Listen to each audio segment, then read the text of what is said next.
continuing on in Unit 4, we're going to discuss reactions, more reactions that is. So we're going to learn about esterification. So esterification makes what type of functional group? Well, esters. So before we learn any more about this reaction, let's review what an ester is. Remember that an ester is a carbonyl containing functional group. So C double bond O, O, and then a carbon. So I lost my toolbars. Hold on, okay, now I can get to the highlighter. So this is the ester. So C double bond O with an ether coming off of it, if you think of it that way. So esterification is a reaction in which an ester is made. It is a dehydration reaction.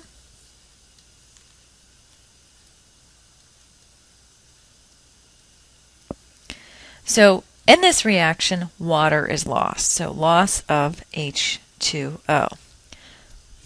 Esterification takes place between a carboxylic acid and an alcohol. So,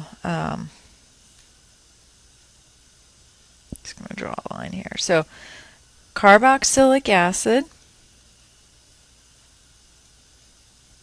plus alcohol gives you an ester. So remember that the carboxylic acid functional group is a C double bond O, OH, and then the alcohol is OH. So I'm not drawing anything else coming off the carboxylic acid or alcohol, just very general. So in order to make this ester, water is lost, the OH is removed from the carboxylic acid, and the hydrogen is removed from the OH of the alcohol. A really long bond is made, and now you have an ester. So I'm just going to leave it very general. So the reactions written below are esterification reactions. So let's draw out the structures for these. Acetic acid. Remember that acetic acid has 2 carbons. It's an OH, C double bond O, OH, CH3, so that's acetic acid. And then methanol is a 1-carbon alcohol. Now I've drawn these OHs pointing towards each other. So I've kind of drawn it in a suggestive manner so that you can easily see what bonds need to break and what bonds need to form. Now, using the above reaction, we know that we need to get rid of the OH on the carboxylic acid, hydrogen on methanol from the OH on methanol, make a really long bond. Now we have some other carbons to copy down. In the example above, we just had very general alcohol carboxylic acid. So our product, copy down the CH3. The CH3 is connected to the carbonyl, the C double bond O. The carbonyl is connected now to the O from methanol. And then the O on methanol is connected to a CH3. So we have made an ester. This is an ester. Always double check that you've made the functional group that you're supposed to. So this is an esterification reaction, and we have the C double bond O connection made. Now, just to give you a little preview of ester nomenclature. There are 2 parts to the name in ester nomenclature. So the first one comes from the alcohol. That's where the alcohol, and so this square is CH3. What's in that square is called methyl. And then the circle is the parent, and it's a 2-carbon parent. So ethane, but it's an ester, so we add the O8. So methyl ethanoate is the name of the ester we just made. Or, so that's IUPAC, common would be methyl acetate. So we'll talk about esters coming up, Esther Nomenclature, but right now we're just learning how to make esters from carboxylic acids and alcohols. So the next reaction I have involves benzoic acid, so benzene. So it's a carboxylic acid. Now if I just leave my benzoic acid like this, it's not benzoic acid. Remember that you need to have the circle or the alternating double and single bonds. So benzoic acid reacting with ethanol. Ethanol is a 2-carbon alcohol found in lots of alcoholic beverages, wine, beer, liquors. This is the alcohol that makes you intoxicated. So benzoic acid plus ethanol. Let's go through this. Lose the OH from the carboxylic acid, lose the H from the alcohol, make a really long bond, and copy down the molecules. So you have benzene.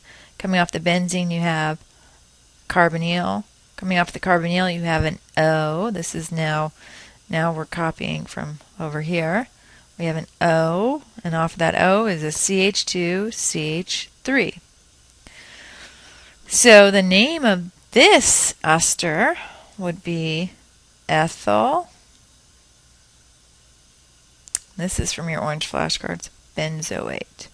Ethyl benzoate. So I have some practice reactions for you.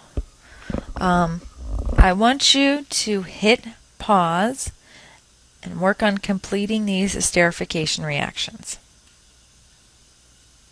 Okay, so the first reaction, you have benzoic acid plus isopropyl alcohol produces this ester. You kind of had to flip this molecule around because it wasn't written with the OHs pointing towards each other. So the key here is that the oxygen is connected to the middle carbon in your product. So that's the product you end up with. A second reaction, the OHs are pointing towards each other. It's dehydration reaction, so you end up with this molecule. And if it helps you, by the way, you can put H2O as your product. It's not required. I'm just concerned with the major organic product. But if it helps you keep track that esterification is a dehydration reaction and I should have H2O formed, by all means put it there. The last reaction, I give you an ester as a product and I want you to supply the reactants. So you kind of, or imagine snipping this bond and adding OH to the carboxylic or the carbonyl to make it a carboxylic acid, and then H to the oxygen to make it an alcohol. And if you look, these are the same reactants needed as above, so it's hopefully not too far of a stretch, but it's good practice to go backwards and forwards with these reactions. For quizzes and exams, I will just have you predict the products of the forward reactions, but it's kind of, if you really get into this, can be fun to go backwards. So to be given a product and then go to reactants. So now that we've learned how to make esters, we're going to learn how to name them. So hopefully this isn't completely foreign to you because you've been working on page 20 in your blue book. But like I've done in this lecture, when I showed you example names of esters, there are two parts to the ester name, whether you're using IUPAC nomenclature or common nomenclature. So I highly suggest getting into the habit of squaring the alkyl group coming off the oxygen and circling the rest that contains the carbonyl and 2 oxygens. So the square is the alkyl part, and the circle is the parent part. So this example is going to be called, the square is a methyl, and then 2 carbons in the parent, so methyl ethane. Get rid of the E and add O8. So methyl ethanoate. Do the same thing for common. Square the group coming off the oxygen, circle the rest that has the 2 oxygens and the carbonyl. So for common, you still name, there should be an alkyl in front of this, alkyl. So that's what's squared, and then the root plus O8. So this will be methyl. The root for 2 carbons is acet, so you're just going to add 8 to that, so acet methyl acetate. So I think for all the functional groups we're learning how to name, esters can be one of the most challenging. But if you step back and do the square and circle method, hopefully that will help you with naming esters. So I have some esters for you, and I want you to hit pause now and just square and circle. Be careful. They're not always written in the same way, so just hit pause now and square and circle. Okay, so hopefully this is what you got. The first molecule is not written the way we've been seeing, so that the alkyl group is on the right side, it's on the left side. So let's go ahead and name this. There are 2 ways to name this one. Let me change my pen color, put it in blue. Okay, so IUPAC. In the square, this group, remember from your blue flashcards, this is called a phenyl. So this is phenyl, and then it's a 2-carbon parent, so phenyl ethanoate. Common, we'd still have the same alkyl group, it's still called phenyl, and then we're going to use the root. So former acet, well, since it's 2 carbons, it's going to be acet, so phenyl acetate. Okay, the next ester can be named 2 ways. The square is called butyl. So this is butyl for both IUPAC and common. Now it's a 1-carbon parent, so 1 carbon is methane, take away the E, add O8, so methanoate. And what's the root for 1 carbon in the common nomenclature? Form. So butyl formate. Okay. This next structure can only be named using IUPAC. The last 2 can only be named using IUPAC. So the alkyl group is methyl. So methyl. Now, this one, the longest continuous chain of carbons containing the carbonyl is 3. So 1, 2, 3.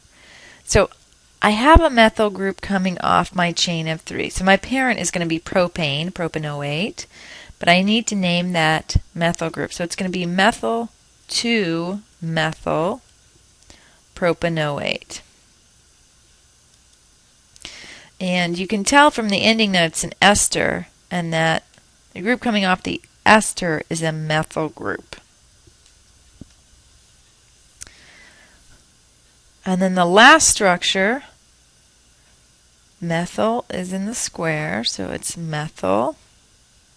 And then it's a 1, 2, 3, 4 carbon parent. So methyl butanoate.